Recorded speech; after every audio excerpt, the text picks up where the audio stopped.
Hi friends, మొదటి ప్రయత్నంలోనే 100% job సాధించడం ఎలా, అలాగే మోస్ట్ ఇంపార్టెంట్ టాపిక్స్ ఏంటి? ఫర్ ఎగ్జాంపుల్ రీజనింగ్లో మీకు తెలుసు 25 మార్క్స్ ఇస్తారు. అందులో కేవలం 3 టాపిక్స్ నుండే 12 to 13 మార్క్స్ ఇస్తారు. మరి ఆ 3 టాపిక్స్ ఏంటి? వాటిని మనం ఇలా ఈజీగా ఎలా స్కోర్ చేయొచ్చు? ఇలా మనకు సబ్జెక్ట్ వైజ్ ఆల్ సబ్జెక్ట్స్లో ఇంపార్టెంట్ టాపిక్స్, అలాగే టాపిక్ వైజ్ వెయిటేజ్ ఏంటి, అలాగే మనము ఖచ్చితంగా స్కోర్ ఎంత చేయాల్సి ఉంటుంది. ఫర్ ఎగ్జాంపుల్ మీకు 75 మార్క్స్ ఉంది అంటే మనకు CBT 2కి వెళ్ళాలంటే ఖచ్చితంగా స్కోర్ చేయాల్సింది 40 to 50 మార్క్స్ మధ్యలో చేయాల్సి ఉంటుంది. మరి ఆ 40 to 50 మార్క్స్ ఈ తక్కువ టైంలో మీకు తెలుసు జూన్లో ఎగ్జామ్ స్టార్ట్ అవుతున్నాయి ALP సంబంధించినవి. అలాగే టెక్నిక్స్ సంబంధించిన నోటిఫికేషన్ కూడా త్వరలోనే 9,000 పోస్టులకి నోటిఫికేషన్ రాబోతుంది. మరి ఈ 3.5 monthsలో మనకు ఈ 40 to 50 మార్క్స్ స్కోర్ చేయాలంటే ఏ టాపిక్స్ మీద మనం ఎక్కువగా ఫోకస్ చేయాల్సి ఉంటుంది, అలాగే ఏ బుక్స్ చదవాలి. సో ఇలాంటి విషయాలన్నీ మీకు ఈ వీడియోలో చాలా డీటెయిల్గా నేను డిస్కస్ చేయబోతున్నాను. సిన్సియర్గా ఒక నోట్బుక్ పెన్ ముందు పెట్టుకోండి, ప్రతి పాయింట్ నోట్ చేసుకోండి. ఓకేనా? రైట్. సో ఈ టాపిక్లోకి వెళ్ళే ముందు మనకి RSB ఎడ్యుకేషన్లో యాప్లో మీకు కంప్లీట్ కోర్సెస్ అంటే RRB సంబంధించిన ALP, అలాగే group D, RPF, NTPSC. So మీరు ఏ ఫుల్ కోర్స్ అయినా తీసుకోండి, కేవలం మనకి 999కే మీకు ఈ క్లాసెస్ అనేవి ప్రొవైడ్ చేయడం జరుగుతుంది. అది కూడా క్లాసెస్తో పాటు టెస్ట్ సిరీస్, అంటే మీకు టెస్ట్ సిరీస్ అనేవి టాపిక్ వైజ్ ఉంటాయి, గ్రాండ్ టెస్ట్ ఉంటాయి, మాక్ ఎగ్జామ్స్ ఉంటాయి. సో వ్యాలిడిటీ మీకు 1 year ఉంటుంది. అండ్ ఈ క్లాసెస్ అనేవి టాప్ మోస్ట్ ఫ్యాకల్టీచే, అంటే మీరు ఇక్కడ ఈ ఫ్యాకల్టీ కనుక గమనిస్తే మీరు ఏ ఫ్యాకల్టీ తీసుకున్నా కనీసం 15 to 20 years ఎక్స్పీరియన్స్ గల ఫ్యాకల్టీ ఉంటారు. మీరు ఏ కోర్స్ అయినా తీసుకునే ముందు ఫస్ట్ మీరు ఫీజు కంటే ముందు చూడాల్సింది ఫ్యాకల్టీని. ఎందుకంటే మీరు సరైన ఫ్యాకల్టీని సెలెక్ట్ చేసుకుంటే 50% సక్సెస్ అయినట్టే. ఇక్కడ మీరు ఫ్యాకల్టీ కనుక గమనిస్తే ఏ ఫ్యాకల్టీ అయినా లక్షలాది మంది విద్యార్థులకి బోధించే అనుభవం గల ఫ్యాకల్టీ ఉంటారు. ఫర్ ఎగ్జాంపుల్ ఇక్కడ VN రాజు సార్ అంటే నేనే మీకు రీజనింగ్ అండ్ మ్యాథమెటిక్స్ టీచ్ చేశాను. సో మీకు తెలుసు రీజనింగ్ అండ్ మ్యాథమెటిక్స్ నుంచి 45 క్వశ్చన్స్ ఇస్తారు. మనం ఇంతకుముందు డిస్కస్ చేసాం 40 to 50 మార్క్స్ మనం స్కోర్ చేయగలిగితే CBT 2కి మనం ఖచ్చితంగా ఎలిజిబుల్ అవుతాం. అంటే జస్ట్ ఈ 2 సబ్జెక్ట్స్ మీద మీరు ఫోకస్ చేసినా ఖచ్చితంగా CBT 2కి మీరు క్వాలిఫై అవుతారు. అంటే ఒక మాటలో చెప్పాలంటే మీకు డిసైడింగ్ సబ్జెక్ట్స్ అని చెప్పవచ్చు. సో ఇందులో మనకి రీజనింగ్ కానివ్వండి, అంటే రీజనింగ్లో లాజిక్స్ అనేవి చాలా ఇంపార్టెంట్. అంటే మనకు చూడంగానే ఈజీగా అనిపిస్తాయి, బట్ అక్కడ క్వశ్చన్ అనేది మారుతుంది. ఆ క్వశ్చన్ చూసినప్పుడు అదే లాజిక్ ఉంటుందని ఎలా తెలుస్తుంది? సో అలా మనం క్వశ్చన్ చూడంగానే ఆ లాజిక్ ఇదే ఉంటున్నది ఎలా ఐడెంటిఫై చేయాలనేదే మీకు చాలా డీటెయిల్గా టాపిక్ వైజ్ మీకు డిస్కస్ చేశాను. అలాగే మ్యాథమెటిక్స్ కూడా, అంటే నాన్ మ్యాథ్స్ స్టూడెంట్స్ని దృష్టిలో పెట్టుకొని సో స్పీడ్ మ్యాథ్స్ అంటే ఎలాంటి క్యాలిక్యులేషన్స్ అయినా సరే, అది డివిజన్స్ కావచ్చు, పర్సంటేజ్ కావచ్చు, సింగిల్ స్టెప్లోనే సెకండ్స్లోనే మనం ఎలా చేయొచ్చు. సో తర్వాత మీకు ఆల్ టాపిక్స్ అంటే మీకు బేసిక్స్ నుంచి అలాగే కాన్సెప్ట్స్, అడ్వాన్స్ షార్ట్ కట్స్ మీకు డిస్కస్ చేయడం జరిగింది. సో ఒక్క మాటలో చెప్పాలంటే జస్ట్ ఈ క్లాస్ వింటే మీరు ఖచ్చితంగా మీరు 40 మార్క్స్ ఈజీగా స్కోర్ చేయొచ్చు. అంటే CBT 2కి మీరు 100% ఎలిజిబుల్ అవుతారు. సో అలాగే ఇంకా జనరల్ సైన్స్ కూడా ఇంపార్టెంట్, ఎందుకంటే 20 మార్క్స్ వెయిటేజ్ ఉంది. సో అది కూడా మీకు టాప్ మోస్ట్ ఫ్యాకల్టీతో మీకు క్లాసెస్ ఉన్నాయి. సో వీలైతే ఒకసారి RSB ఎడ్యుకేషన్ యాప్ మీరు ప్లేస్టోర్ నుంచి డౌన్లోడ్ చేసుకొని డెమో క్లాస్ చూడండి, మీకు నచ్చితేనే తీసుకోండి. అలాగే డిస్క్రిప్షన్లో కూడా దీనికి సంబంధించిన లింక్ ఇచ్చారు, మీరు అక్కడి నుంచి కూడా ఈ యాప్ మీరు డౌన్లోడ్ చేసుకోవచ్చు. ఓకేనా? రైట్. ఇక ఈ టాపిక్లోకి వస్తే మనకు సో మీకు తెలుసు సెలక్షన్ అనేది మనకి మెయిన్లీ 5 స్టేజెస్ ఉంటాయి. CBT 1, CBT 2, CBAT, document verification and medical examination. So ఇవన్నీ పెద్దగా ప్రాబ్లం కాదు, ఎందుకంటే CBAT కూడా మనం ఈజీగానే స్కోర్ చేయొచ్చు, చాలా సింపుల్గానే ఉంటుంది. అలాగే డాక్యుమెంట్ వెరిఫికేషన్, మెడికల్ ఎగ్జామినేషన్ అది కామన్. సో మనకు మెయిన్ ఏంటంటే మనకి CBT 1, CBT 2. సో CBT 1 మనము ఖచ్చితంగా 40 to 50 మార్క్స్ మనం స్కోర్ చేయగలిగితే సో CBT 2కి మనం ఎలిజిబుల్ అవుతాం. సో మరి 40 to 50 మార్క్స్లో మనకి సిలబస్ ఏంటో మీకు తెలుసు. ఇందులో మనకి ఈ సిలబస్ తీసుకుంటే మెయిన్లీ మనకి 1, 2, 3, 4 సబ్జెక్ట్స్ ఇచ్చారు. ఇందులో మ్యాథమెటిక్స్ నుంచి 20 క్వశ్చన్స్ 20 మార్క్స్, అలాగే రీజనింగ్ నుంచి 25 క్వశ్చన్స్ 25 మార్క్స్, అంటే వెయిటేజ్ ఎక్కువగా ఇవ్వడం జరిగింది రీజనింగ్కి. అలాగే జనరల్ సైన్స్కి 20 questions 20 marks, next general awareness and current అఫైర్స్కి 10 questions 10 marks. So total 60 minutes మనకి, అలాగే 75 క్వశ్చన్స్ అటెంప్ట్ చేయాలి. అంటే 48 seconds మాత్రమే ఉంది మీకు క్వశ్చన్ అటెంప్ట్ చేయడానికి. సో అన్ని సెకండ్స్లో మనము ఆ క్వశ్చన్ అండర్స్టాండ్ చేసుకొని అటెంప్ట్ చేయాల్సి ఉంటుంది. దీనికి సంబంధించి మనకి ఖచ్చితంగా బాగా ప్రాక్టీస్ చేయాల్సి ఉంటుంది. అండ్ ఇందులో మనకి ఈ నెగిటివ్ మార్క్స్ కూడా ఉంటాయి, 1/3 నెగిటివ్ మార్క్స్ ఉంటుంది. సో వెరీ డేంజరస్, ఎందుకంటే మనకి నెగిటివ్ మార్క్స్ లేకపోతే పెద్ద ప్రాబ్లం ఉండదు, బట్ నెగిటివ్ మార్క్స్ ఉన్నాయి కాబట్టి దాన్ని కూడా మనం ఓవర్కమ్ చేయాల్సి ఉంటుంది. సో ఇప్పుడు మీకు చాలా క్లియర్గా ఈ సబ్జెక్ట్ వైజ్ ఏ సబ్జెక్ట్లో మోస్ట్ ఇంపార్టెంట్ టాపిక్స్, అందులో ఎక్కువ మార్క్స్ రావడానికి అవకాశం ఉన్నది చాలా క్లియర్గా ఫస్ట్ మీకు డిస్కస్ చేస్తాను. సో ఫస్ట్ మీకు ఇక్కడ సబ్జెక్ట్ తీసుకుంటే మనకి general intelligence and reasoning. So మనం ఇంతకుముందు డిస్కస్ చేసినట్టు ఈ జనరల్ ఇంటెలిజెన్స్ రీజనింగ్ నుండి మనకి 25 క్వశ్చన్స్. అంటే మీరు ఒకటి గమనించండి, అంటే ఈ 4 సబ్జెక్ట్స్లో మనకు మ్యాక్సిమం స్కోర్ చేసే సబ్జెక్ట్ ఏదైనా ఉంది అంటే అది రీజనింగే. అంటే నేను చెప్తున్నాను కాదు, సో అంటే నా సబ్జెక్ట్ అని కాదు, మీరు ఇక్కడ అబ్జర్వ్ చేస్తే ఏ సబ్జెక్ట్ తీసుకున్నా మనం మ్యాక్సిమం స్కోర్ చేయలేము, అంటే అవుట్ ఆఫ్ స్కోర్ చేయడం అనేది ఇంపాసిబుల్ అది. బట్ ఒకే ఒక సబ్జెక్ట్ ఏంటంటే అది జనరల్ ఇంటెలిజెన్స్ అండ్ రీజనింగ్ అని చెప్పొచ్చు. మరి మనము ఇంతకుముందు డిస్కస్ చేసినట్టు ఈ రీజనింగ్లో మీరు వీలైతే నోట్బుక్లో నోట్ రాసుకోండి, పాయింట్ టు పాయింట్ రాసుకోండి. ఇక్కడ మీకు చాలా క్లియర్గా టాపిక్ వైజ్ ఇచ్చారు. సో ఇక్కడ ఈ టాపిక్ వైజ్ నోట్స్లో రాసుకోండి. అండ్ ఇందులో టాపిక్ చూస్తే చూడండి, చాలా టాపిక్స్ ఉంటాయి మనకి, 1 2 3 4 5 6 7 8 10 దాదాపు ఒక 20 టాపిక్స్ వరకు ఉన్నాయి మీకు ఇక్కడ. సో ఈ 20 టాపిక్స్ నుంచి మనకి అంటే మీకు సిలబస్లో అఫీషియల్లో సిలబస్లో చూడండి ఇలా ఎక్సెట్రా అని ఇచ్చారు కదా, అంటే ఇందులో కొన్ని లేని టాపిక్స్ కూడా అడగడానికి అవకాశం ఉంటుంది. సో వాటి మీద కూడా మీరు ఫోకస్ చేయాల్సి ఉంటుంది. అంటే ఎగ్జాక్ట్లీ ఇవే కాదు, సో ఇంకా అంటే రీజనింగ్లో సంబంధించిన టాపిక్స్లో ఏవైతే యాడ్ చేయని ఉంటాయో వాటికి సంబంధించిన క్వశ్చన్స్ కూడా అడగడానికి అవకాశం ఉంటుందనే విషయాన్ని ఇక్కడ గ్రహించాలి మీరు. సో ఇక్కడ ఇన్ని టాపిక్స్ నుంచి మనం చూస్తే మరి 25 క్వశ్చన్స్కి నేను ఇంతకుముందు చెప్పినట్టు జస్ట్ కేవలం 3 టాపిక్స్ నుంచి ఖచ్చితంగా 12 to 13 మార్క్స్ వస్తాయి. మరి ఆ 3 టాపిక్స్ ఏంటో చూద్దామా. రైట్, ఇందులో మోస్ట్ ఇంపార్టెంట్ టాపిక్ ఏంటంటే ఈ దాదాపు 20 టాపిక్స్లో నాన్ వర్బల్. మీరు ఫస్ట్ ప్రిఫరెన్స్ ఇవ్వండి, ఇక్కడ వీలైతే నోట్ రాసుకోండి. నాన్ వర్బల్ ఫస్ట్ నెంబర్ ఇవ్వండి దానికి. నాన్ వర్బల్ నుండి ఖచ్చితంగా మీకు 7 to 8 క్వశ్చన్స్ ఇస్తారు, 7 to 8 క్వశ్చన్స్. ఇందులో నాన్ వర్బల్ అంటే మనకి ఈ రీజనింగ్ని 2 పార్ట్స్గా డివైడ్ చేసుకోవచ్చు మెయిన్లీ. ఒకటి ఏంటంటే verbal reasoning, next one non verbal. Verbal అంటే ఏంటంటే లాంగ్వేజ్ యూజ్ చేస్తారు, అంటే లెటర్స్ కానీ నెంబర్స్ కానీ అలా ఒక లాంగ్వేజ్ యూజ్ చేస్తే దాన్ని వెర్బల్ రీజనింగ్ అంటారు. నాన్ వెర్బల్ ఏంటంటే లాంగ్వేజ్ యూజ్ చేయరు, అంటే ఫిగర్స్ బేస్ మీద ఉంటాయి అన్నమాట. సో ఈ ఫిగర్స్ బేస్ మీద వచ్చే క్వశ్చన్స్ ఖచ్చితంగా 7 to 8 క్వశ్చన్స్ వస్తాయి. సో దీనిలో మనకి టాపిక్స్ తీసుకుంటే మనకి ఈ ఫిగర్స్ బేస్ మీద వచ్చే క్వశ్చన్స్ అండ్ సిరీస్ ఉంటుంది, analogy, classification, mirror image, water image, అలాగే ఫోల్డింగ్ ఫిగర్స్ అండ్ ఎంబెడెడ్ అంటే దాగి ఉన్న చిత్రము, ఇలా మనకి డిఫరెంట్ టైప్స్ ఆఫ్ మనకి నాన్ వెర్బల్ సంబంధించిన క్వశ్చన్స్ ఉంటాయి. సో వీటి మీద మీరు ఖచ్చితంగా ఫస్ట్ ప్రిఫరెన్స్ ఇవ్వండి. అండ్ ఇంకొకటి ఏంటంటే ఈ 7 to 8 క్వశ్చన్స్లో 7 to 8 క్వశ్చన్స్ మనం ఈజీగా చేయగలుగుతాం. సో ఒక్కసారి మీరు వీటికి సంబంధించిన క్లాసెస్ వినండి, ఆ కాన్సెప్ట్స్ని అండర్స్టాండ్ చేసుకోండి, దానికి సంబంధించిన క్వశ్చన్స్ సిన్సియర్గా ప్రాక్టీస్ చేయండి. ఓకేనా. రైట్. సో సెకండ్ ప్రిఫరెన్స్ ఏంటంటే మనకి ఫస్ట్ నాన్ వెర్బల్, సెకండ్ మనకి ఎక్కువగా అడగడానికి క్వశ్చన్స్ ఏంటంటే ఈ లాస్ట్ నుంచి మనకి ఇది చూడండి స్టేట్మెంట్స్ అని ఉంది కదా, ఇది సెకండ్ ప్రిఫరెన్స్ ఇవ్వండి. సో ఖచ్చితంగా ఈ సెకండ్లో ఏముంటాయంటే మనకి ఈ స్టేట్మెంట్స్, ఆర్గ్యుమెంట్స్, అజంప్షన్స్ అంటే వాదనలు, అండ్ అలాగే ఊహలు, అలాగే నెక్స్ట్ మనకి కోర్స్ ఆఫ్ యాక్షన్ అంటే నిర్ణయాలు. సో ఇలాంటివి సంబంధించినవి ఈ మధ్య కాలంలో మనకి ప్రతి ఎగ్జామ్లో వెయిటేజ్ ఎక్కువగానే ఇస్తున్నారు. సో ఈ ఎగ్జామ్లో కూడా ఖచ్చితంగా ఈ టాపిక్ నుంచి మనకి ఒక 3 to 4 క్వశ్చన్స్ ఇవ్వడానికి ఛాన్సెస్ ఎక్కువగా ఉన్నాయి. అంటే మినిమం 3 క్వశ్చన్స్ ఇస్తున్నారు. సో ఇంకా ప్లస్ ఆర్ -1 రావడానికి అవకాశం ఉంటుంది. సో వీటి మీద ఎక్కువగా ఫోకస్ చేయండి. అయితే మనం ఇవి చేసినంత ఈజీగా ఇవి చేయలేము. అంటే చాలామంది చూడడానికి ఈజీగా అనిపిస్తాయి. మీరు చూడండి ఒకసారి ఇలాంటి క్వశ్చన్స్ ఒక 10 క్వశ్చన్ చూడండి. అందులో అంటే మీకు కాన్సెప్ట్ క్లాసెస్ విన్న తర్వాత కూడా ఆ 10 క్వశ్చన్స్ అటెంప్ట్ చేస్తే ఒక్కసారి మీరు టెస్ట్ చేసుకోండి ఎన్ని కరెక్ట్ అవుతున్నాయని. సో అంటే 10కి మీరు ఖచ్చితంగా 4 to 5 క్వశ్చన్స్ కంటే ఎక్కువ చేయలేకపోవచ్చు చాలామంది విద్యార్థులు. ఎందుకంటే కన్ఫ్యూజన్ చేయడానికి కావడం ఛాన్స్ ఉంటుంది, మిస్టేక్ చేయడానికి ఎక్కువ అవకాశం ఉంటుంది. అంటే మనకు తెలిసింది కరెక్టే అనుకోవడానికి ఎక్కువ అవకాశం ఉంటుంది, కానీ అది కరెక్ట్ కాకపోవడానికి ఛాన్సెస్ కూడా ఉంటాయి. సో అలాంటి టాపిక్ కాబట్టి సో ఇలాంటి టాపిక్ని కరెక్ట్గా కాన్సెప్ట్ మీరు అండర్స్టాండ్ చేసుకుని చేయగలుగుతారు.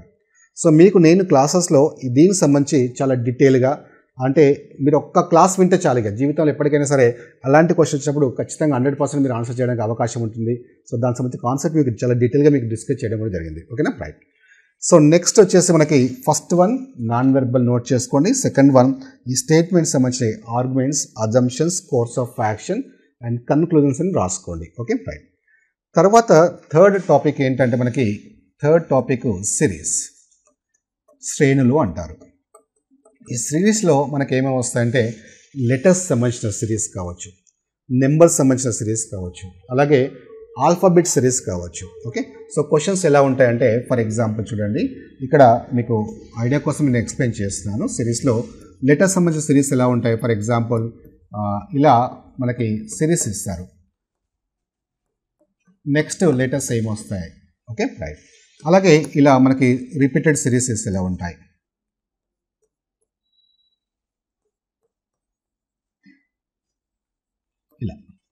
ఇలా సిరీసెస్ రిపీటెడ్ లెటర్స్ మనకి రిపీట్ అవుతుంటాయి. నెక్స్ట్ మనకి ఆల్ఫాబెట్ సిరీస్ అని ఉంటాయి. ఆల్ఫాబెట్ సిరీస్ అంటే మనకి కొన్ని నెంబర్స్, సింబల్స్ మిక్స్ చేసి ఇస్తుంటారు ఇలా. ఓకే, సో ఇలా నెంబర్స్, లెటర్స్ మిక్స్ చేసి ఇచ్చి దానికి సంబంధించింది ఎడమ నుంచి 4వది, కుడి నుంచి 5వది ఎంత, సో ఇలా ఇంటర్చేంజ్ చేస్తే ఏంటి, ఇలాంటి క్వశ్చన్స్ అనేవి అడుగుతుంటారు. అంటే ఈ సిరీస్ నుంచి ఖచ్చితంగా మనకి ఎన్ని క్వశ్చన్స్ వస్తాయి అంటే మనకి ఒక 3 to 4 క్వశ్చన్స్ వస్తాయి. 3 to 4 క్వశ్చన్స్ మనకి ఈ సిరీస్ నుంచి వస్తాయి. ఇక్కడ మీరు అబ్జర్వ్ చేస్తే ఇప్పుడు చూడండి, మొత్తం 25 క్వశ్చన్స్లో 7 to 8, 3 to 4, 3 to 4 మనం మినిమమే తీసుకుందాం. మినిమం అంటే ఏంటి, 7, 3, 10 + 3, 13.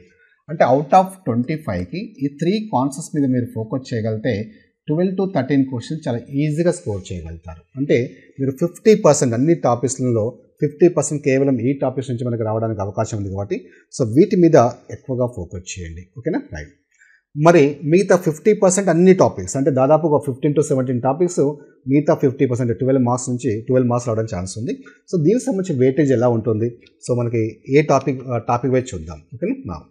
ఎనాలజిస్ నుంచి మనకి 2 క్వశ్చన్స్, 1 or 2 క్వశ్చన్స్ ఇస్తారు. ఎనాలజీ అంటే పోలికలు, అది నెంబర్ ఎనాలజీ కావచ్చు, లెటర్ ఎనాలజీ కావచ్చు. నెక్స్ట్ ఇంతకుముందు చెప్పాను ఆల్ఫాబెట్, నెంబర్ అండ్ సిరీస్, అది క్లియర్ అయిపోయింది. Coding, decoding. కోడింగ్ నుంచి ఖచ్చితంగా 1 ఇస్తారు మినిమం, ఆర్ 2 క్వశ్చన్స్ మ్యాక్సిమం ఇస్తారు. ఓకేనా రైట్. మ్యాథమెటికల్ ఆపరేషన్స్ కనుక చూస్తే అది మీకు తెలుసు, మ్యాథమెటికల్ ఆపరేషన్స్ అంటే BODMAS. So BODMAS rule apply చేసి మనం సింప్లిఫై చేయాల్సి ఉంటుంది కదా, దాని నుంచి మనకి ఖచ్చితంగా 1 క్వశ్చన్ ఇస్తారు. ఓకేనా నెక్స్ట్. అలాగే బ్లడ్ రిలేషన్స్ నుంచి ఖచ్చితంగా 1 క్వశ్చన్ ఇస్తారు.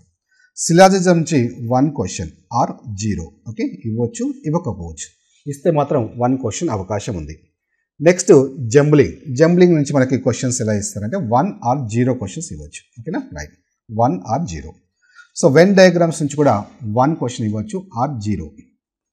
Next data interpretation and sufficiency నుంచి ఖచ్చితంగా 1 క్వశ్చన్ ఇస్తున్నారు. ఓకేనా రైట్. సో ఇవన్నీ మీరు నోట్బుక్ మెయింటైన్ చేయండి. అండ్ ఇప్పుడు నేను చెప్పేవి సిన్సియర్గా ఫాలో అవ్వండి. ఎవరైతే ఖచ్చితంగా జాబ్ సాధించాలి సార్, మీ మీద మాకు కొంచెమన్నా నమ్మకం ఉంది అని అనుకున్న వాళ్ళు మాత్రమే ఈ వీడియో చూడండి. ఎందుకంటే నేను పాయింట్ టు పాయింట్ మీకు వెయిటేజ్ చాలా క్లియర్గా డిస్కస్ చేస్తాను ఆల్ సబ్జెక్ట్స్లో అండ్ టాపిక్స్ వైజ్ కూడా. ఓకేనా రైట్. సో ఖచ్చితంగా ఇది ఫాలో అవ్వకండి. నా నెక్స్ట్ మనం ఇంతకుముందు చెప్పాం కన్క్లూజన్ డిసిషన్ మేకింగ్లో మనం ఈ కాన్సెప్ట్ ఇక్కడ కూడా వస్తుంది, కన్క్లూజన్స్. అలాగే డిసిషన్ మేకింగ్ ఇస్తే 1 క్వశ్చన్ ఇవ్వచ్చు లేదా ఇవ్వకపోవచ్చు. ఓకేనా రైట్. అంటే ఏది కంపల్సరీ ఫస్ట్ మనకు ఐడియా రావాలి. అంటే ఒక ప్రిపరేషన్ ప్లాన్ చేసుకునే ముందు మీరు సిలబస్ని పోస్ట్ మార్టం చేయాలి. పోస్ట్ మార్టం అంటే కంప్లీట్ అనాలిసిస్ చేయాలి. అంటే టాపిక్ వైజ్ మనకి వెయిటేజ్ ఏంటి, సో టాపిక్ వైజ్ మనకి ఎన్ని మార్క్స్ రావడానికి ఛాన్స్ ఉంది. సో ఇప్పుడు నేను చెప్పాను 1 or 0 అంటే రావచ్చు, రాకపోవచ్చు. ఇంతకుముందు చెప్పాను ఖచ్చితంగా 1 or 2 క్వశ్చన్స్ వస్తాయి, ఖచ్చితంగా ఈ క్వశ్చన్స్ ఎక్కువగా వస్తాయి. సో వీటి మీద మీరు దాన్ని బట్టి ప్రిపరేషన్ అనేది ప్లాన్ చేసుకోవడానికి ఛాన్స్ ఉంటుంది. ఓకేనా right. Next similarities and difference నుంచి 1 or 2 క్వశ్చన్స్ వస్తాయి. ఓకేనా right, 1 or 2 questions. Next analytical reason నుంచి 1 క్వశ్చన్ ఇస్తున్నారు, అది ఖచ్చితంగా ఇస్తారు. క్లాసిఫికేషన్ నుంచి ఖచ్చితంగా 1 or 2 క్వశ్చన్స్. క్లాసిఫికేషన్ నుంచి 1 or 2 క్వశ్చన్స్. క్లాసిఫికేషన్ అంటే వర్గీకరణలు, అంటే భిన్నమైనది అంటారు. అది లెటర్స్లో కావచ్చు, నెంబర్స్లో కావచ్చు, ఏది భిన్నంగా ఉంది అనేది అడుగుతుంటారు. అలాగే డైరెక్షన్స్ నుంచి 100% 1 క్వశ్చన్ ఇస్తారు. ఓకేనా రైట్. సో ఇప్పుడు మీరు కనుక అబ్జర్వ్ చేస్తే నేను కంప్లీట్గా మీకు ఆల్ టాపిక్స్ సంబంధించినవి ఇక్కడ మెన్షన్ చేశాను.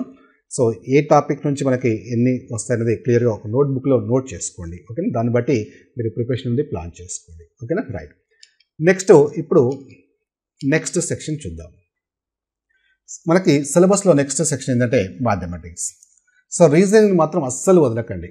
ఏ టాపిక్ని వదలకండి. ఒకవేళ నేను చెప్పాను కదా 1 ఆర్ 0 ఉన్నా కూడా, ఎందుకంటే ఆ 1 మార్క్ కూడా ఇంపార్టెంటే కాబట్టి దాన్ని వదలకండి. ఎందుకంటే ఏ టాపిక్ అయినా అందులో మనకు ఎంత డిఫికల్టీ ఇచ్చినా మనం ఆన్సర్ చేసే ఎబిలిటీ మనకు ఉంటుంది కాబట్టి సో వాటిని మాత్రం లైట్ తీసుకోకండి. ఎందుకంటే మ్యాక్సిమం స్కోర్ చేసే సబ్జెక్ట్ కూడా. ఓకేనా, రైట్. ఇక మ్యాథమెటిక్స్ అంటే ఎస్పెషల్లీ నాన్ మ్యాథ్స్ స్టూడెంట్స్కి ఒక భయం. అంటే కొంతమంది అయితే ఈ సెక్షన్ని వదిలేస్తే మనం క్వాలిఫై అవుతామా సార్ అని నన్ను అడుగుతుంటారు. సో అఫ్కోర్స్ సెక్షన్ వదిలేసినా క్వాలిఫై అవుతామేమో, కానీ సో ఇక్కడ కాంపిటేటివ్ ఎగ్జామ్లో ప్రతి మార్క్ ఇంపార్టెంటే. అంటే ప్రతి క్వశ్చన్ మనం ఆన్సర్ చేయకపోయినా మ్యాక్సిమం క్వశ్చన్స్ ఆన్సర్ చేయడానికి ఖచ్చితంగా మనం ట్రై చేయాల్సి ఉంటుంది. అంటే ఏ సబ్జెక్ట్ని కూడా వదిలేస్తాను అనే ఆ థాట్ మీకు మైండ్లోకి రానివ్వకండి. ఓకేనా, రైట్. కాకపోతే మై రిక్వెస్ట్ ఏంటంటే, ఒకవేళ మీకు నాన్ మ్యాథ్స్ స్టూడెంట్స్ ఉన్నారు, నాకు మ్యాథ్స్ అంటే భయం సార్ అంటే, నేను ఇప్పుడు చాలా డీటెయిల్గా మీకు అనాలిసిస్ ఇస్తాను. అంటే ఏ టాపిక్స్ నుంచి మనకి ఎన్ని క్వశ్చన్స్ వస్తాయి, ఏ టాపిక్స్ చాలా ఈజీ టాపిక్స్. అంటే ఇంతకుముందు రీజనింగ్లో అంటే అది ప్రాబ్లం లేదు. అంటే మ్యాక్సిమం మనకి కొంచెం ప్రాక్టీస్ చేస్తే ఆల్మోస్ట్ అన్ని టాపిక్స్ ఈజీగానే ఉంటాయి. పెద్దగా డిఫికల్ట్గా అంటూ ఏముండవు. ఏదో ఒక కొన్ని 1-2 టాపిక్స్ తప్ప. కొంతమందికి ఆ బ్లడ్ రిలేషన్స్ అలాంటి కొన్ని టాపిక్స్ కొంచెం కన్ఫ్యూజ్గా అవుతుంటారు కొన్ని టాపిక్స్లో. బట్ 90% టాపిక్స్ మీకు ఖచ్చితంగా అంటే ఎలా క్వశ్చన్ వచ్చినా మనం ఆన్సర్ చేసే ఎబిలిటీ మనం తీసుకురావచ్చు. బట్ ఇక్కడ ఈ మ్యాథమెటిక్స్లో ఏంటంటే మనకి ఇందులో క్యాలిక్యులేషన్స్ రిక్వైర్డ్ కాబట్టి ఆ సెంటెన్స్ని మనం అండర్స్టాండ్ చేసుకోవడం, దాన్ని సాల్వ్ చేయడం అనేది ఎస్పెషల్లీ నాన్ మ్యాథ్స్ స్టూడెంట్స్కి కొంత ఇబ్బంది కూడా కావచ్చు. అయినా మీకు చాలా క్లారిటీ ఇస్తాను. ఈ మ్యాథమెటిక్స్లో మనం ఏది ఈజీ టాపిక్స్, ఫస్ట్ ఆ ఈజీ టాపిక్స్ మీద ఫోకస్ చేయండి. ఏది వెయిటేజ్ టాపిక్స్, ఏ టాపిక్ నుండి మనకు ఎన్ని క్వశ్చన్స్ చూద్దాం. ఓకేనా, రైట్. సో ఇక్కడ వీలైతే నోట్ రాసుకోండి. కంప్లీట్గా ఏవైతే ఉన్నాయో టాపిక్ వైజ్ ఇచ్చారు ఇక్కడ. అలాగే ఇక్కడ కంప్లీట్ సిలబస్ ఇచ్చారు. ఇందులో ఈ సిలబస్లో కనుక మనం అబ్జర్వ్ చేస్తే ఫస్ట్ ఈజీ టాపిక్స్ అనేది చూద్దాం. అంటే మీకు వాటి మీద ఫోకస్ చేయండి, ఎస్పెషల్లీ నాన్ మ్యాథ్స్ స్టూడెంట్స్. అంటే అట్లీస్ట్ నేను ఈ 20కి నేను కొంచెం కష్టపడ్డా ఒక 10 మార్క్స్ అన్న ఈజీగా స్కోర్ చేయాలి సార్, నాకు మ్యాథ్స్ బ్యాక్గ్రౌండ్ లేదు, నాకు కొంచెం మ్యాథ్స్ అంటే భయం అని నువ్వు అనుకుంటే నీ కోసం. ఓకే, సో అఫ్కోర్స్ అందరి కోసం అనుకోండి, ఎవరి కోసమైనా ఈ 10 మార్క్స్ మనం చాలా ఈజీగా ఎలా స్కోర్ చేయొచ్చో చూద్దాం. అంటే సింపుల్ టాపిక్స్ ఏముంటాయి వాటి మీద మీరు ఫస్ట్ ఫోకస్ చేయండి. ఓకే, ఫస్ట్ మీరు డైరెక్ట్గా మెన్సురేషన్కో ట్రిగ్నోమెట్రీకి వెళ్ళి నాకు టెన్షన్ అనిపిస్తుంది, నాకు మ్యాథ్స్ అంటే భయం అని అలాంటి టాపిక్స్ సెలెక్ట్ చేసుకోకండి. ఓకేనా, రైట్. సో ఫస్ట్ మీరు చేస్తారు ఏంటంటే, ఏ టాపిక్ చాలా ఈజీ టాపిక్స్ ఖచ్చితంగా ఏంటంటే బాడ్ మాస్. సో ఇది ఖచ్చితంగా 1 మార్క్ వస్తుంది. ఓకే, అంటే సింప్లిఫికేషన్స్ అంటారు, సూక్ష్మీకరించడం అంటారు. సో ఆ సూక్ష్మీకరించాలంటే ఒక సింప్లిఫై చేయాలి అంటే ఖచ్చితంగా మనం బాడ్ మాస్ ఫార్ములా అప్లై చేయాలి. ఫార్ములా అంటే రూల్ అన్నమాట. బి అంటే బ్రాకెట్, ఓ అంటే ఆఫ్, అలా ఉన్నాయి కదా మనకి. సో ఈ బాడ్ మాస్ ఫార్ములా మనకి రూల్ అప్లై చేసి సింప్లిఫై చేయాల్సి ఉంటుంది. అంటే సింపుల్గానే ఉంటాయి కాబట్టి సో దీనికి పెద్దగా మ్యాథమెటిక్స్ బ్యాక్గ్రౌండ్ లేదు, పెద్దగా ప్రాక్టీస్ అవసరం లేదు కాబట్టి సో 1 మార్క్ తీసుకోండి. ఓకేనా, నెక్స్ట్ ఫ్రాక్షన్. సో ఫ్రాక్షన్లో చిన్న భిన్నం ఏంటి, పెద్ద భిన్నం ఏంటి, అసెండింగ్ ఆలో అరేంజ్ చేయండి లేదా డిసెండింగ్ ఆలో అరేంజ్ చేయండి. సో ఇలాంటి భిన్నాలకు సంబంధించిన క్వశ్చన్ ఇస్తారు. ఇది కూడా 1 మార్క్ ఇస్తారు. దీన్ని కూడా మనం చాలా ఈజీగా, అంటే మీరు మ్యాథ్స్ బ్యాక్గ్రౌండ్ లేకుండా కూడా స్కోర్ చేయొచ్చు. అలాగే డెసిమల్స్ కూడా, అంటే సింప్లిఫికేషన్స్లో పాటుగా మనకి డెసిమల్స్ సంబంధించిన ఒక క్వశ్చన్ ఇస్తారు. అది కూడా చాలా సింపుల్గా ఉంటుంది. సో ఇందులో మనకి 1, 2, 3. ఓకే, నెక్స్ట్ ఎల్సిఎం అనేది ఒక చిన్న టాపిక్. అది మీకు ఎల్సిఎం అంటే కసాగు అండ్ గసాబా జస్ట్ బేసిక్ ఐడియా ఉంటాయి. జనరల్గా మనం ఈజీగానే ఎనలైజ్ చేయగలుగుతాం. సో దీన్ని కూడా మనం 1 మార్క్ ఈజీగా స్కోర్ చేయొచ్చు. ఓకేనా, రైట్. సో ఇందులో 1, 2, 3, 4 నోట్ రాసుకోండి. 1, 2, 3, 4 ఈ టాపిక్స్ మీద ఫస్ట్ ఫోకస్ చేయండి. ఓకేనా, ఫస్ట్ మీరు స్టార్ట్ చేసేటప్పుడు డైరెక్ట్గా ఏదో ఒక టాపిక్ వెళ్ళకుండా ఇలా ఈజీ టాపిక్స్ మీద ఫోకస్ చేయండి. నెక్స్ట్ ఆ 4 తర్వాత మనకి ఇందులో ఇంకా ఏమున్నాయి, మనకి ఇందులో స్కోర్ చేయాల్సినవి ఏంటంటే, స్కోర్ ఈజీగా చేయొచ్చు ఏంటంటే మనకి స్క్వేర్ రూట్. ఇక్కడ నుంచి చూడండి, స్క్వేర్ రూట్ అంటే వర్గమూలం అని డైరెక్ట్ క్వశ్చన్ ఇస్తున్నారు. 1 క్వశ్చన్ అంటే జస్ట్ ఏం లేదు, స్క్వేర్ రూట్ ఫైండ్ అవుట్ చేయాలి. ఫర్ ఎగ్జాంపుల్ 5341కి స్క్వేర్ రూట్ ఎంత అని అంటారు. ఓకే, వర్గమూలం ఎంత, లేదా కింద ఇచ్చిన వాటిలో ఏది ఖచ్చితమైన వర్గం, లేదా ఏది ఖచ్చితమైన వర్గం కాదు, ఇలా ఆ స్క్వేర్ రూట్ సంబంధించిన కాన్సెప్ట్ ఉంటుంది కాబట్టి సో ఇది కూడా చాలా చిన్న టాపిక్. నేను కూడా మీకు ఈ టాపిక్స్లో ఈచ్ అండ్ ఎవ్రీ టాపిక్లో ఇలాంటి క్వశ్చన్స్ అయితే మీరు డైరెక్ట్గా చూడగానే డైరెక్ట్ ఆన్సర్ చెప్పగలుగుతారు. ఒకసారి ఆ క్లాస్ వినండి, మీకే తెలుస్తుంది. ఇవన్నీ నేను స్పీడ్ మ్యాథ్స్లో మీకు డిస్కస్ చేశాను.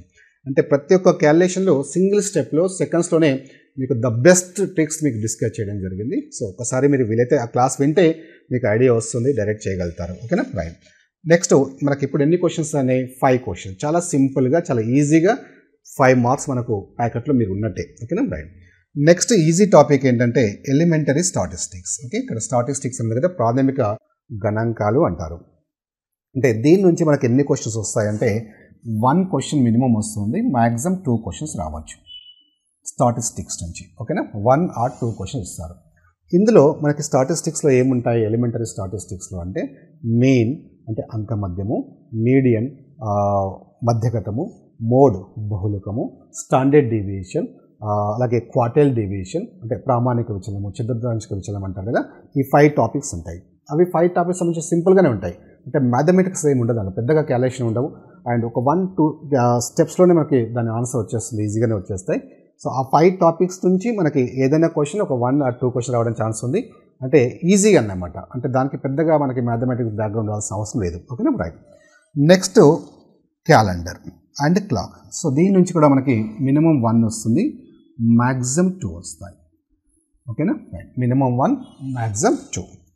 నెక్స్ట్ ఏజ్ క్యాలిక్యులేషన్ చూసుకోండి. అది కూడా చాలా సింపుల్ కాన్సెప్ట్, చిన్న టాపికే. అంటే అఫ్కోర్స్ మనకి టాపిక్ మనకి అడ్వాన్స్ కూడా ఇవ్వడానికి క్వశ్చన్స్ ఛాన్స్ ఉంది, కానీ మనకి అంత ఇవ్వరు, అంత అడ్వాన్స్ ఇవ్వడానికి ఛాన్స్ లేదు. సో మీకు ఈజీగా అంటే మెయిన్లీ మనకి ఏంటంటే చిన్న కాన్సెప్ట్ ఉంటుంది, ఆ కాన్సెప్ట్ని మీరు అండర్స్టాండ్ చేసుకుంటే వాడు క్వశ్చన్ ఎలా ఇచ్చినా మనము ఆన్సర్ చేయగలిగే టాపిక్ కాబట్టి దీన్ని కూడా మనం చూస్ చేసుకోవచ్చు. 1 క్వశ్చన్ ఇస్తారు. ఓకేనా రైట్. సో ఇప్పుడు మిగతా చూస్తే మనకి ఇక్కడ అబ్జర్వ్ చేస్తే ఎన్ని క్వశ్చన్స్ అయ్యాయి ఇక్కడ 1 or 2, 3, 4, 6. ఓకేనా రైట్. ఇక్కడ 6 అయ్యాయి. సో ఇక్కడ 7, 8, 9, 10. Okay right. 10 మార్క్స్. ఫస్ట్ వీటి మీద ఫోకస్ చేయండి. సో చాలా ఈజీ టాపిక్స్. ఓకే, మీరు మ్యాథ్స్ అని భయపడాల్సిన అవసరమే లేదు. అక్కడ చాలా ఈజీ టాపిక్స్ కాబట్టి మనం అవుట్ ఆఫ్ 20కి చాలా కూల్గా చాలా తక్కువ టైం ప్రిపరేషన్లోనే మనం 10 మార్క్స్ మనం ఈజీగా స్కోర్ చేయగలుగుతాం. ఇంకా దాని తర్వాత నెక్స్ట్ వెయిటేజ్ వేటికి ఇవ్వాలి. ఓకే, నెక్స్ట్ వెయిటేజ్ మీరు ఏం చేస్తారంటే నెంబర్ సిస్టమ్కి వెయిటేజ్ ఇవ్వండి. సో నెక్స్ట్ మీరు స్టార్ట్ చేయాల్సింది నెంబర్ సిస్టమ్కి స్టార్ట్ చేయండి. నెంబర్ సిస్టమ్ నుంచి ఖచ్చితంగా ఒక 2 క్వశ్చన్స్ ఇస్తారు, ఆర్ మ్యాక్సిమం 3 క్వశ్చన్స్ ఇస్తారు. సో ఇప్పుడు యాక్చువల్గా ఈ నెంబర్ సిస్టమ్ కూడా చాలా సింపుల్గానే ఉంటాయి, అంటే మీకు అంతగా అడ్వాన్స్ క్వశ్చన్స్ ఏమి ఉండవు. సో అందుకే ఈ 10 + 2 12 క్వశ్చన్స్ మనము ఈజీగానే స్కోర్ చేయొచ్చు. ఓకేనా రైట్. నెక్స్ట్ ఏం చేస్తారు, ఇంకా ఇవి కాకుండా ఈ తర్వాత నెంబర్ సిస్టమ్ తర్వాత మీరు చేయాల్సింది ఏంటంటే వీటి మీద ఫోకస్ చేయండి. పర్సంటేజ్. సో పర్సంటేజ్ స్టార్ట్ చేసినప్పుడు మీరు ఏం చేస్తారంటే ఈ పర్సంటేజ్ రిలేటెడ్ టాపిక్స్ కూడా కంటిన్యూ చేసుకోండి. అలాగే పర్సంటేజ్ రిలేటెడ్ టాపిక్స్ ఏముంటాయి, ప్రాఫిట్ అండ్ లాస్ ఉంటుంది, అలాగే సింపుల్ ఇంట్రెస్ట్, కాంపౌండ్ ఇంట్రెస్ట్. ఈ 4 టాపిక్స్ నుంచి 4 క్వశ్చన్స్ వస్తాయి.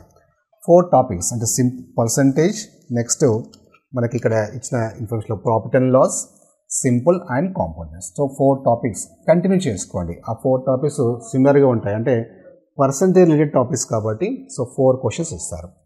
నెక్స్ట్ ఏం చేస్తారంటే మనకి ratio and proportion. So ratio and proportion నుంచి మనకి ఒక 2 క్వశ్చన్స్ రావడానికి ఛాన్స్ ఉంది. అంటే రేషియో అండ్ ప్రపోర్షన్, దానిలోనే మనకి పార్ట్నర్షిప్ అంటే భాగస్వామ్యం కూడా ఉండొచ్చు. సో మనకి ఈ రేషియో అండ్ ప్రపోర్షన్ సంబంధించిన ఈ యావరేజ్ కూడా మనకి రిలేటెడ్ ఉంటుంది, అలాగే ఏజెస్ ఉంటుంది. సో ఈ రేషియో అండ్ ప్రపోర్షన్ చదివిన తర్వాత పార్ట్నర్షిప్, అంటే ఇక్కడ పార్ట్నర్షిప్ ఇవ్వలే కదా సార్, భాగస్వామ్యం ఇవ్వలేదు, మరి చదవాలని ఇంతకుముందు చెప్పాను కదా. ఎక్సెట్రా అంటే మీనింగ్ అదే, అందులో లేని టాపిక్స్ కూడా మనం చదవాల్సి ఉంటుంది. సో అలాగే ఏజెస్ చదువుకోండి, యావరేజ్ చదువుకోండి. దీంతోపాటు ఇందులో నుంచి మనకి ఈ అన్ని కలిపి 2 to 3 క్వశ్చన్స్ వస్తాయి, అంటే ratio and proportion, ages, averages. ఓకేనా రైట్. ఇంకా మరి మిగతావి టైమ్ అండ్ వర్క్ నుంచి ఖచ్చితంగా 1 మార్క్ రావచ్చు. టైమ్ అండ్ రెస్ట్ నుంచి 1 or 0 రావచ్చు. ఓకేనా. మెన్సురేషన్ నుంచి ఖచ్చితంగా 1 or 2 క్వశ్చన్స్ ఇస్తారు, లేదంటే మ్యాక్సిమం 3 క్వశ్చన్స్ కూడా ఛాన్సెస్ ఉన్నాయి మెన్సురేషన్ నుంచి. ఓకే, సో ఇక్కడ ఇచ్చిన టాపిక్ వైజ్ మనకి వెయిటేజ్. నెక్స్ట్ మనకి ఇందులో చూస్తే ఇంకా ఏమున్నాయి, ఇంకా మనకి ఈ పైప్స్ అండ్ సిస్టమ్స్ కూడా మనకి టైమ్ అండ్ వర్క్లో ఒక భాగమే. ఓకే, సో నెక్స్ట్ మనకి ఇంకా మిగిలినవి ఏంటి, ప్యూర్ మ్యాథ్స్ మిగిలింది. ప్యూర్ మ్యాథ్స్ అంటే ఆల్జిబ్రా, జామెట్రీ అండ్ టెక్నామెట్రీ. సో ఇది ప్యూర్ మ్యాథ్స్. ప్యూర్ మ్యాథ్స్లో నుంచి మనకి ఒక 2 to 3 క్వశ్చన్స్ ఎక్స్పెక్ట్ చేయొచ్చు. అయితే మీరు నాన్ మ్యాథ్స్ అంటే నాకు భయం సార్, అసలే మ్యాథ్స్ అంటే భయం, ఇవంటే కొంతవరకు మేనేజ్ చేయగలుగుతాను, పర్సంటేజ్, ప్రాఫిట్ అండ్ లాస్, కానీ ఈ ఆల్జిబ్రా, జామెట్రీ అండ్ టెక్నామెట్రీ అంటే నాతో కాదు సార్ అనుకుంటే జస్ట్ ఇగ్నోర్. ఓకే, దీన్ని వదిలేయండి, టెన్షన్ పడకండి. మళ్ళీ వాటిని టెన్షన్ పడి వాటి మీద కాన్సన్ట్రేట్ చేసి సో మిగతాన్ని డిస్టర్బ్ చేసుకోకండి. సో ఫస్ట్ మీరు చేయాల్సింది ఏంటంటే ఇందులో మ్యాథమెటిక్స్లో నేను ఏవైతే చెప్పానో 10 మార్క్స్ మనం ఈజీగా ఎలా స్కోర్ చేయగలుగుతాం, ఫస్ట్ వాటి మీద ఫోకస్ చేయండి. సెకండ్ మిగతా టాపిక్స్ మీద ఫోకస్ చేయండి. దీన్ని మీకు కావాలనుకుంటే చదవండి, ప్రిపేర్ కండి, లేదంటే ఇగ్నోర్ చేయండి. అంతేగాని దానికోసం టెన్షన్ పడకండి. నేను ట్రిగ్నోమెట్రీ చదువుకోవాలి, మెన్సురేషన్ ఎట్లా, ఆల్జీబ్రా ఎట్లా, జామెట్రీ ఎట్లా అని టెన్షన్ పడకండి. సో ఒకవేళ మీరు వద్దు అనుకుంటే, అంటే నాకు కాదు అనుకుంటే జస్ట్ ఇగ్నోర్ దట్. ఓకేనా? రైట్. సో ఇది మనకి రీజనింగ్ అండ్ మ్యాథమెటిక్స్. సో మీరు కరెక్ట్గా ప్లాన్ చేసుకోగలిగితే ఇందులోనే మనకి 40 మార్క్స్ మనం స్కోర్ చేయగలుగుతాం యాక్చువల్గా అయితే. ఓకేనా? అంటే అవుట్ ఆఫ్ 45కి 40 to 50 మార్క్స్ మీరు CBT2కి ఎలిజిబుల్ అవుతారనుకుంటే జస్ట్ ఈ 2 సబ్జెక్ట్స్ నేను చెప్పినట్టు కరెక్ట్గా మీరు ప్లాన్ చేసుకున్న 40 మార్క్స్ 100% స్కోర్ చేయగలుగుతారు. Okay, right. నెక్స్ట్ మనకి ఇంకేముంది మనకి ఇందులో జనరల్ సైన్స్. జనరల్ సైన్స్ వచ్చేసరికి ఇక్కడ మనకి ఏంటంటే 20 మార్క్స్ ఉంటాయి. 20 మార్క్స్. సో ఈ జనరల్ సైన్స్ అనేది మనకి 10th స్టాండర్డ్ లెవెల్లో ఉంటుంది. ఇందులో మనకి ఏముంటాయి, 3 సబ్జెక్ట్స్ మెయిన్లీ ఉంటాయి. ఫిజిక్స్, కెమిస్ట్రీ, బయాలజీ అంటారు. ఓకే, సో ఆ 3 సబ్జెక్ట్స్ మనము చదవాల్సి ఉంటుంది. ఈ 3 సబ్జెక్ట్స్ మీద 10th స్టాండర్డ్లో చదువుకోవాల్సి ఉంటుంది. అంటే 8th, 9th, 10th. So 8th, 9th, 10th స్టాండర్డ్లో చదువుకుంటే సరిపోతుంది. ఓకేనా? రైట్. నెక్స్ట్ మనకి ఇంకా జనరల్ అవేర్నెస్. జనరల్ అవేర్నెస్లో మనకి ఈ 20 మార్క్స్లో 3 సబ్జెక్ట్స్ నుంచి ఎలాగైనా బ్యాలెన్స్ ఇవ్వచ్చు. అంటే ఎక్కువగా మనకి ఫిజిక్స్ అండ్ బయాలజీ నుంచి ఎక్కువ ఛాన్స్ ఉంటాయి. ఈ 2 సబ్జెక్ట్స్ నుంచి, కెమిస్ట్రీ నుంచి కొంచెం తక్కువ ఉంటాయి, అంటే కంపేర్ టు ఈ 2 సబ్జెక్ట్స్ తీసుకుంటే. ఓకేనా? రైట్. నెక్స్ట్ జనరల్ అవేర్నెస్లో చూడండి మనకి కరెంట్ అఫైర్స్ ఉంటాయి. అలాగే మనకి science and technology, sports, culture, personalities, economics అనేది 10 మార్క్స్ ఇచ్చారు. ఓకేనా? రైట్. ఇది కూడా మ్యాక్సిమం ఎక్కడి నుంచి వస్తాయంటే మనకి జూన్లో ఎగ్జామ్ ఉంది అనుకుంటే సో 2023 ఎక్కువగా ఫోకస్ చేయండి. అంటే 2023 మిడ్ నుంచి ఫోకస్ చేయండి. అంటే 2023 జూన్ తర్వాత ఫోకస్ చేయండి. ఓకేనా? రైట్. అంటే కరెంట్ అఫైర్స్ మీరు చదవాల్సినవి 2023 తర్వాత మనం ఫోకస్ చేయొచ్చు. మ్యాక్సిమం అంటే ఒక 6 to 7 మంత్స్ ముందు ఎక్కువగా క్వశ్చన్ ఇస్తుంటారు జనరల్గా. అంటే జూన్లో ఎగ్జామ్ ఉందంటే 2024 జనవరి నుంచి ఎక్కువగా ఫోకస్ చేయండి. దానికంటే ముందు సో బర్నింగ్ టాపిక్స్, అంటే మోస్ట్ ఇంపార్టెంట్ టాపిక్స్ మీద మాత్రమే ఫోకస్ చేయండి. ఓకేనా? రైట్. సో ఇది మనకి సిలబస్, అంటే ఇంపార్టెంట్ టాపిక్స్ ఏంటి అది అనేది మీకు వెయిటేజ్ డిస్కస్ చేశాను. నెక్స్ట్ ఏంటంటే మరి ఈ సిలబస్ మొత్తం తీసుకుంటే మనకి నెగిటివ్ మార్క్స్ కూడా ఉన్నాయి కాబట్టి ఖచ్చితంగా మీరు సైమల్టేనియస్లీ ప్రిపేర్ అవుతూ టెస్ట్లు అటెంప్ట్ చేయండి. సో టెస్ట్లు అటెంప్ట్ చేయడం వల్ల ఏంటంటే ఆ నెగిటివ్ మార్క్స్ అనేది దాన్ని ఎట్లా ఓవర్కమ్ చేయాలనేది మీకు ఒక ఐడియా వస్తుంది. సో దానికి సంబంధించి కూడా మీకు సపరేట్గా వీడియోలో డిస్కస్ చేస్తాను. అంటే నెగిటివ్ మార్క్స్ని మనం ఎలా ఓవర్కమ్ చేయొచ్చు అని, అంటే మనకు తెలియని ప్రశ్నలకు కూడా మనం ఆన్సర్స్ని ఎలా అటెంప్ట్ చేయొచ్చు అనేది ఒక మీకు సపరేట్గా వీడియో డిస్కస్ చేస్తాను. ఓకేనా? రైట్. నెక్స్ట్ ఇంకా బుక్స్, మరి ఏ బుక్స్ చదవాలి? ఓకేనా? రైట్. సో ఇందులో మనకి బుక్స్ తీసుకుంటే మనకి reasoning and arithmetic first subjects, 2 subjects. Reasoning and arithmetic మీకు ఆర్ఎస్ అగర్వాల్ బుక్ తీసుకోవచ్చు. ఓకేనా? RS Agarwal. So RS Agarwal book more than sufficient రీజనింగ్కైనా మ్యాథమెటిక్స్కైనా. సో రెండింటికి అవే తీసుకోవచ్చు. తర్వాత థర్డ్ వన్ ఏముంది మనకి జనరల్ సైన్స్ ఉంది. ఈ జనరల్ సైన్స్లో మనకి ఎన్సీఆర్టీ బుక్స్ ఉంటాయి కదా. ఎన్సీఆర్టీ బుక్స్ మనకి 8th, 9th, 10th కవర్ చేసుకుంటే సరిపోతుంది. లేదు సార్ మాకు అంత టైం ఉండదు, 8th, 9th, 10th 3 బుక్స్ మేము చదివేంత టైం ఉండదు అనుకుంటే సో మార్కెట్లో మీకు ఈ ఆర్ఆర్బీ సంబంధించిన సైన్స్ బుక్స్ ఉంటాయి. అంటే ఎక్స్క్లూజివ్ ఫర్ ఆర్ఆర్బీకి సంబంధించిన సైన్స్, మరి వేరే గ్రూప్ 2 అవి తీసుకోకండి. ఎక్స్క్లూజివ్ ఫర్ ఆర్ఆర్బీ సైన్స్ సంబంధించిన బుక్స్ ఉంటాయి. అవి మీకు అందులో ఏదైనా ఒక స్టాండర్డ్ బుక్ తీసుకొని సో అది ప్రిపేర్ అయితే సరిపోతుంది. ఓకేనా? రైట్. ఇక కరెంట్ అఫైర్స్ అంటే మ్యాగజైన్స్ తీసుకొని సరిపోతుంది. మ్యాగజైన్స్ అంటే మంత్లీ మ్యాగజైన్స్ ఉంటాయి కదా. సో మంత్లీ మ్యాగజైన్స్ మనకి ఈ 12 మంత్స్ మ్యాక్సిమం 12 మంత్స్ సంబంధించిన మ్యాగజైన్స్ మంత్ వై తీసుకొని ఇది కవర్ చేసుకుంటే సరిపోతుంది. ఓకేనా? సో ఇది మనకి బుక్స్ సంబంధించిన list. Okay. So my dear friends, so వచ్చిన అవకాశాన్ని మిస్ చేసుకోకండి.